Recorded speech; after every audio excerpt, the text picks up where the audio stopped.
Yeah. Okay, thank you. Just leave it as it is. Right. Thanks, Rick. Sorry, everyone needs to go on mute before I start the meeting. Thank you. Welcome to the Ku-ring-gai Local Planning Panel meeting on Monday, the 18th of November 2024. The time is 12:35. On behalf of the panel, I recognise the traditional custodians of the land, the Ku-ring-gai people on whose land we meet. As this meeting is being held online and I'm located on Wongal lands, I also pay my respects to the elders and their families, past and present and emerging, and through them all Aboriginal and Torres Strait Islander people. The Ku-ring-gai Local Planning Panel meetings are being held using conferencing technology, and today's meeting is being conducted over Zoom. It's important that anyone speaking at the Local Planning Panel meeting today is advised that their voice and personal information, including name and address, will be recorded as part of the meeting and made publicly available on Council's website via live stream and on-demand access. Accordingly, please ensure that your address to the panel is respectful and that you use appropriate language and refrain from making any defamatory statements or discriminatory comments. Ku-ring-gai Council does not accept any liability for statements, comments, or actions by individuals during a meeting of the Ku-ring-gai Local Planning Panel. Anyone connecting to this meeting by conferencing technology is reminded that under the Local Government Act 1993, the recording of meetings by a member of the public using any electronic recording device, including a mobile phone or video camera, is not permitted. Any persons found recording without permission of Council will be expelled from the meeting. Some other points to note. On-demand viewing of the KLPP meeting will be available until the holding of the subsequent meeting, and the recordings of the KLPP meetings are copyright protected and must not be reused or reproduced without approval from Council. My name's Heather Wharton. I'm the chair of the panel today, and I'm joined by my fellow panel members, expert member Rod Logan, who's online, expert panel member James Lidis, who's in at the Council chamber, and community panel member Darren Timms, who's online as well. We have no apologies received for this meeting. I do have to consider any declarations of interest. I understand that no panel member has made any declarations of any conflicts. Could the panel members please confirm that? Rod?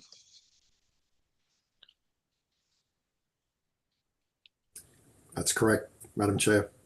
Okay, thank you. James? No conflicts, thank you, Madam Chair. And Darren? No conflicts.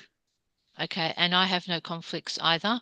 I've been advised by the staff that there are no conflicts of interest for the officers either. We have one item to consider at the public meeting today, and I have 1, 2, 3, 4, 5 speakers. 3 were registered early, 2 were late registrations. We did have 2 other items on the agenda, which was part of the non-public part of the meeting, but those matters won't be considered in this meeting. They're being separately considered. So over to the speakers. Just general information, the speakers will have 3 minutes to speak. A chime will be heard at the conclusion of the time. We'll hear for the speakers in the order of objectors and the applicant. So for the objectors, I have listed Ian Craig, James Adam, and Ros Reed. And also for the applicant, I understand there was Chiara Gabriel and Julie Horder.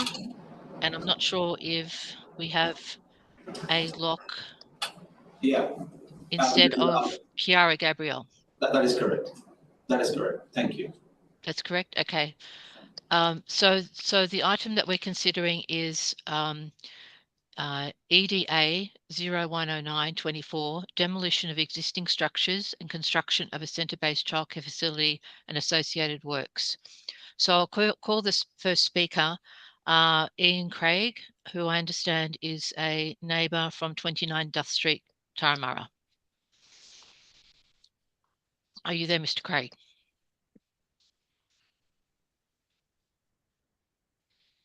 Mr. Craig, you're just on mute at the moment. Do you mind taking yourself off mute? Right, I'm now unmuted, I think. Yep. So your time starts now, Mr. Craig. Thank you. Thank you. I'd like to just take council's findings about floor space ratios, setbacks, streetscape, bulk and scale and so on as read, except to say that increasing the setback to my rear boundary from 1.2 metres to 3.3 metres, when it should really be 8.26 metres, I think is a fairly egregious way of telling everybody to go and jump in the lake. I think others also, I think Ros may have something to say about the calculation of floor space ratios as well. It's a bit too technical for me. Regarding traffic, I understand that council's been satisfied with the traffic arrangements that have been proposed. I noticed that council engineers have said that there's never been any queuing of traffic in Allen Avenue. I beg to differ with that. I've lived in number 29 Duff Street for nearly 50 years, and I've seen many occasions when traffic has queued in that little side street. And I also have an issue with the way the centre is proposed to be operated, with people coming and going from a basement car park. I really think that the 6 metre waiting time for or 6 metre time on premises that is proposed is way out of the realms of reality. I think it's really going to be a lot longer than that. When people come and go, they have to sign their children in and so on. But that's all by the by. I just wanted to give a bit of personal background rather than making it all technical.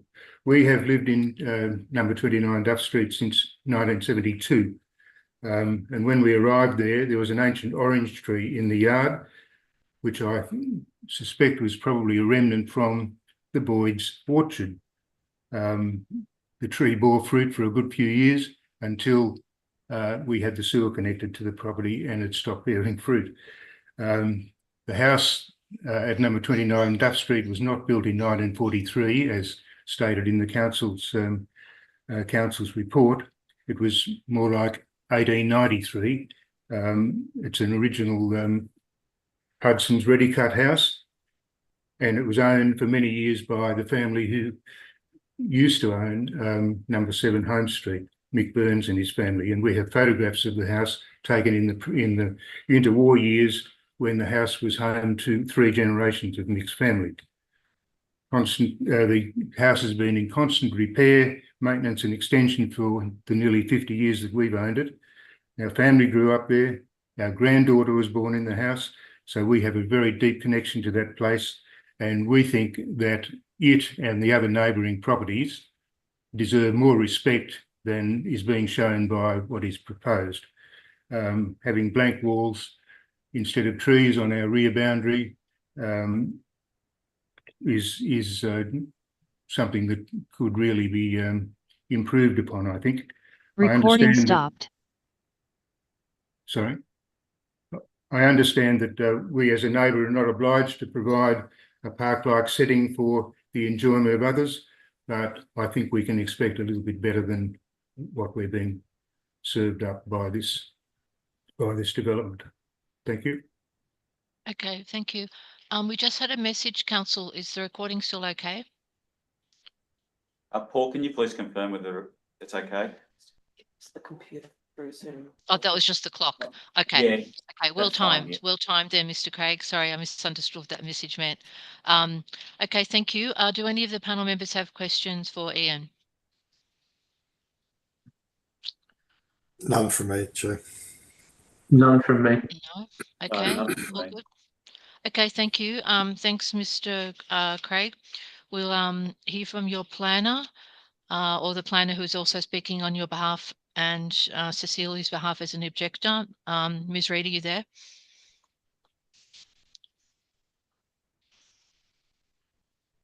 Yes, I am. Okay, would you like to start your presentation, please? Yes, thank you very much. And thank you very much for letting me speak. I just had one issue which I wanted to discuss, and that's concerning the clause 4.6, which has been lodged, and the discussion of that in the assessment report, which indicates that there's a 48% non-compliance. the ground floor, finished floor level is 1.7 metres above the survey level, so which indicates that the basement itself is more than 1 metre and is therefore included in GFA, and that has been correctly identified in the assessment report. However, the GFA, once you've added in the basement, is virtually double what is permissible, and so that leads to a 108% exceedance of the height control rather than the FSR control rather than the 48% exceedance. And I just wanted to bring that to the attention of the panel in that regard. There is also a question of whether the one level of the lift ought to be included in the calculation as well, because it's not common vertical circulation, because it's only one occupancy that it is relating to. So there's a couple of errors there, which, well, there's an error in the calculation by the applicant, and I just wanted to correct that reference in the discussion in the report. Okay, thank you. Any questions for Rod's panel? Not from me. Thank you. James? No question. Rod?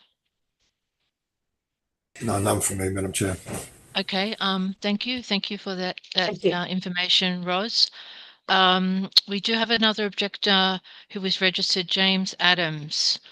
Did James arrive to the meeting? Yes, I'm here. Oh, good. Fantastic. Thank you. So you're the last objector to speak. Would you like to give us our presentation? Just before you do, I noticed in your submission, when you registered, you advised that you wish to speak about general parking matters. It's probably a best use of your time if you want to talk about parking matters, if you confine it to the actual matters regarding this application. I mean, you're willing to, you can talk about parking, but anything outside of this application is really outside of our remit. Mm-hmm. Okay. Thank you. So would you like to begin, please? Yep. Talking to my neighbours, I'm from 18 Holmes Street. Seem to have put my business contact details rather than personal ones in this registration. So I'm the owner at 18 Holmes Street, my wife and I. Talking to our neighbours, there is great concern about the parking and additional traffic. It's clear that there's not going to be sufficient parking on site for staff, let alone parents coming to doing drop-offs and pickups. What concerns me and others is that council seems to be reducing rather than increasing the available parking. I'm very curious as to why they've extended the time-limited parking on Duff Street, for example. There's been 2 parking spaces lost just recently, just before the election, which used to be unlimited parking. Now they're 2-hour parking, and I understand this is happening around the area. I'm just wondering if there's anything that can be done within the plan to increase the on-site parking and reduce the loss of the parking spaces from the local residents who need them, who need local parking. Okay. I suppose that's a question rather than a... Okay. Well, we have the application that is before us. So you can see the recommendation is refusal. I think it complies with council's DCP requirements for parking numbers. But does anyone have any questions for James with regards to issues he's raised? Or do you have anything else to add, James? No. Okay, so we understand your concern about the lack of parking. Insufficient parking, yeah. Okay, thank you. Rod or Darren or James? Any questions? Nothing from me. Thank you. No. Okay, no thank you. No questions. Thank you. Thanks, panel. Now, I understand we have three people now who wish to speak on behalf of the applicant, or is there only two? Julie Horder, the planner, and gentleman's name from the architects. Alok. Yes. So just two of us. Sorry, Alok, I can see on the screen. Would you tell me your actual name, please? Alok, A-L-O-K. S-A-B-N-E. Sorry, could you say that again? S-A-B-N-E. Okay, thank you. Thanks. And Kiara is not speaking? No, Kiara is not speaking. Okay, so between Julie and Alok, who would wish to speak first? We'll go, Julie. Yes, Okay. I'll go first. Right. So I'll Thanks, touch on. Julie. Thank you. I'll just be touching on some of the factual matters here, and Alok will explore some of the architectural character issues. So thank you, panel, for your time today. Look, just as obviously a quick summary on the project, it's a relatively small scale childcare centre being for 48 children. It's across from a lovely big park, and it's a corner location. So as I said, Alok will explore the sort of design of that and the corner location in his submission today. I wanted to speak rather to some of the factual issues here, particularly the issues that have come across in the reasons for refusal, in particular the question regarding GFA. So I would say to the panel that this is quite incorrect in regards to the calculation. Whether or not the parking is within a basement or not is irrelevant. I won't enter into that debate today about basement versus ground level, but car parking is something that's excluded from GFA regardless of its location. There's often debates about car parking being included if it's over the maximum. That's not the case here. So it is simply an exclusion. So I'm quite confused by that statement in the report. Hasn't been something that has been previously submitted to the applicant as an issue. And that's why you'll see that the clause 4.6 that was submitted doesn't relate to basement car park, and it's factually incorrect. And the assessment then refers to the 4.6, which was an issue to do with a garden that has now, like a first floor garden that was taken off the plan so that we didn't have an FSR issue. So it's quite incorrect for council to be assessing something against a 4.6 that has nothing to do with an issue that is a non-issue, because it's GFA that shouldn't be GFA in our opinion. It's clearly it's a car park. It's excluded. Loading, unloading excluded. So that's really something that I think that needs to be clarified. I'm really unsure where that's come from, and I think it's erroneous of council to try and do an assessment against a 4.6 that we submitted for a completely separate issue that was then taken off the plans in response to council's concerns. Then there's some actual sort of reasons for refusal regarding the setbacks. In particular, I'll refer you to reason for refusal number 3A, Roman numeral 5. Talks about the setback to 7 homes, which is the southwest corner. It's provided as a reason for refusal, yet in council's actual assessment report to the panel, on page 63, it says that they have reviewed the setbacks and they find the variation acceptable. The variation being in regards to a planter box. That's what they've assessed. They said that the variation is suitable, yet it's sitting in there as a reason for refusal. So it's quite a in conflict report in many ways. There's a reason for refusal as well to do with the front setback to Allen Avenue. It's stated as a requirement of 3.8, which we would agree with. I think we've got 3.75. We've got a 50 millimetre variation, which is to do with the corner of the building. So very minor. It's pretty much the thickness of a wall. Council says that's inappropriate reason for refusal. That seems a bit extreme. Reason for refusal number 4, ESD report. Never asked for it in the whole assessment period. Never asked for an ESD report. Nonetheless, it's designed with the elements and the principles of this ecologically sustainable development. So again, Alok can talk to that, how that's been designed. But again, there was a letter from council asking for things. We addressed all of them, or the majority, the ones we could. There were still some variations that were requested, yes, but no mention of an ESD reporting that. So that's my presentation to the panel. I would ask you to have a good look at this report. We're a bit confused that there wasn't some more correspondence here that could have cleared things up quite quickly, and obviously quite upset that the 4.6 has been assessed against something that's quite irrelevant. So thank you, panel, for your time. Thank you. Thanks, Julie. Panel members, do we have questions for Julie? None from me, Panel Chair. No questions from me. No questions. Thanks, panel. Julie, could I just clarify, when you're saying you're upset about the CLOF's 4.6 assessment, is that because your view is that the council has included the basement as GFA, and therefore they're saying your clause 4.6 is inadequate because you haven't addressed that? Is that the issue, or have I misunderstood that? Yeah, that's pretty much it. So yeah, just to sort of clarify again, the 4.6 we did was on submission through the planning portal. Council wouldn't let us submit the DA without a 4.6 because they said that this Zen garden on the first floor was GFA. So whilst we disagreed with that, we put the 4.6 in.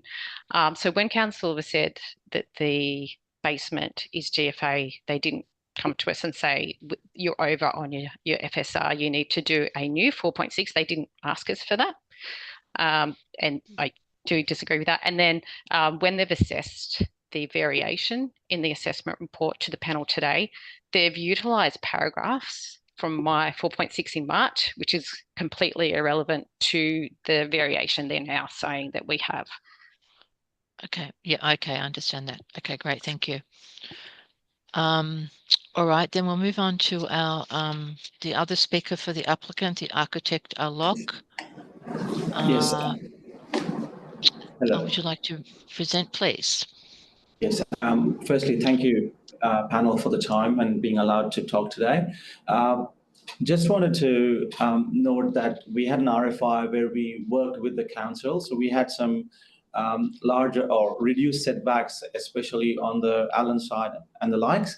And we worked with the council where the council encouraged us to work instead of just trying to achieve the numeric compliances.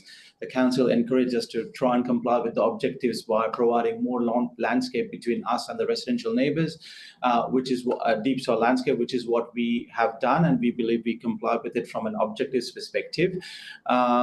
We do believe, and the way that the architectural design for the centre has been designed is in such a way to maximise on the northern aspect. Even though it's a childcare and it's not a requirement, we've still done that to get a nice amenity to the kids who will be staying in the childcare centre during the day.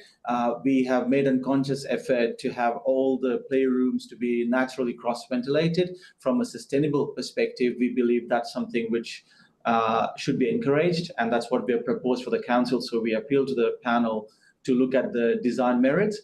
Also from a parents and the staff and anyone visiting the centre perspective, what we have done is we've allowed voids in the building to get some nice passive surveillance across the centre, and also to have strong connections to not just the internal elements of our precinct, where we are retaining the existing trees, the biodiversity area, and also have got strong connections to the park across the road as well. So holistically, from a approach to the site perspective, we believe we've done a building which addresses the corner, being it's a corner site.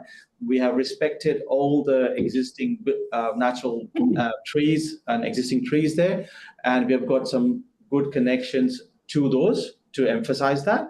And we have naturally ventilated and have got a good north aspect to the indoor playroom. So all in all, we believe it's a really good amenity we have provided for the childcare centre, as what you would normally see otherwise. That's it from me, but I'm happy to answer any questions that the panel members or the council may have for us. Thank you so much. Okay, great. Thank you. Do we have questions from the panel? Not from me, Madam Chair. Thank you, Rod. None from me. Thanks, Darren and James. No, none from me. Thank you, Chair. I just have a question. It was touched upon in terms of maybe the first speaker, I'm not sure, mentioned the basement car park. Putting aside any issue about the floor space ratio or the gross floor area, that in the council report, it is raised that it's uncharacteristic of the local area to have a basement, and the basement is raised above the natural ground levels.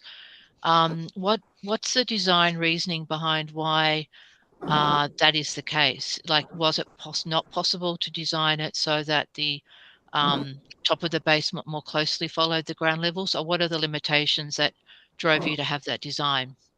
Yeah, so the site is not a flat site. The site falls dramatically across the diagonal, if I can say that, from where our pedestrian entry for Allen Avenue is to across to the vehicular entry from the home street is. So it's a steeply sloping site, and the way the building has been almost woven in between the TPZs of the existing tree.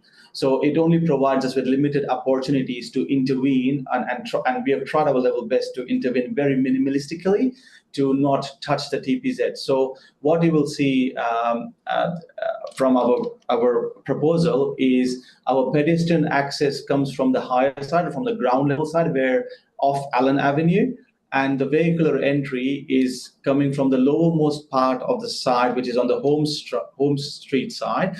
And again, it tries itself to be away from the tree 12 or the big tree TPZs outside of the TPZs. I mean, it does encroach a little bit, but it's within the acceptable encroachments. That's how it was placed. There was no other opportunity for the corner side to allow for a vehicular ingress to the side. So that's where we proposed the vehicular ingress, and we obviously cannot have the ground floor at an angle as such. So from an accessibility perspective and from all those TPZs perspective, so that's how it has kind of the build form kind of woves in between the TPZs. That's the best way one can describe the building.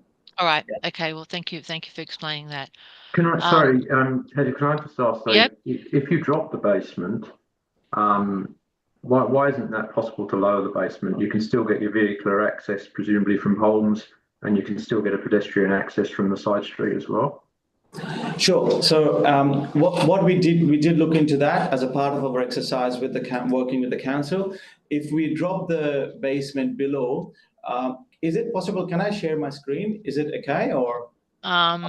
I guess so. Is it? Yep. Go ahead. If it helps us understand it. I'll try to explain it by sharing screen. Just give me 1 second. Okay. So what happens is when I'm assuming everybody can see my screen. Yes, thank you. Yeah. So when we do enter the site from the lowermost part where the parking is, where my cursor is revolving, all it does, if you want to reduce it even further, we start to come in an odd kind of a basement where the ramp needs to go further in. But even if we were to do so, this pedestrian access is a straight pedestrian access from an accessibility perspective. We wouldn't be able to drop this ground floor lower down. So all it does is it just creates a bigger volume in the basement as such. So that's all. And what as a workings with the council, originally we had this playroom to be near the 1 meter setback. But working with the council, what we did is we pushed it back away from the neighbor, created a planter box as just a hood over the parking, and where we felt that maybe it's not required because of the level difference, we just took it and just pushed the building far away. And where you see this cluster of trees, the existing trees which have been retained, we are not even using it as an outdoor play, just a deep soil, good biodiversity area with the planting, which I believe the council endorses. So from an amenity perspective, we've kind of tried to put the basement as much hidden as we can. Does that answer the question at all?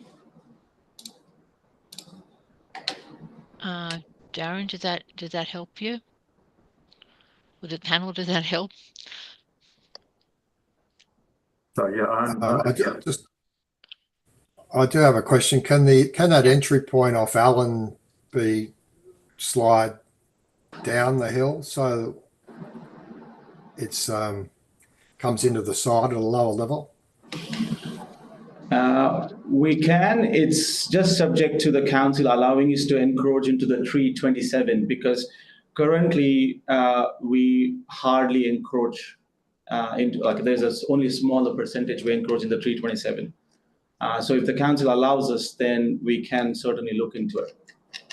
So the pedestrian path could cross straight into the reception area. Yes? Yeah, the original application did have the pedestrian path coming into the central spine of the building. However, we were informed as a part of the discussion that it does mean that we encroach 327 a bit too much, and hence we had to move it away so that we don't encroach it. Okay, thank you. Yeah, I mean, I agree. I think the entrance can move down, but also it seems like you've still got plenty of scope for lowering the basement in terms of the ramping.